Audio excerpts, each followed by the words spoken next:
রাসূলুল্লাহ সাল্লাল্লাহু আলাইহি সাল্লাম বলেন, প্রত্যেক পাপীকে যখন, হাদিসে মুশকাতে স্পষ্ট আছে, প্রত্যেক পাপী বান্দাকে যখন লাশের খাটিয়ার মধ্যে মানুষ যখন কাঁদে নেয়, লাশের খাটে, আল্লাহর কসম নবী বলছে, এই নাফরমান এত জোরে চিৎকার করে আর বলে, ইয়া ওয়াইলাহা,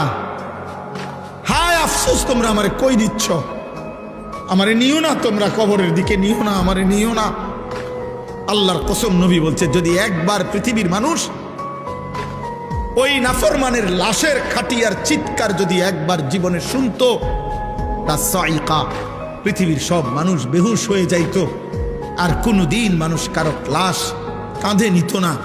আর কোনোদিন কোনো জানাজা দাফন হইত না, মানুষের লাশ পড়ে থাকতো, কুকুর বিড়ালে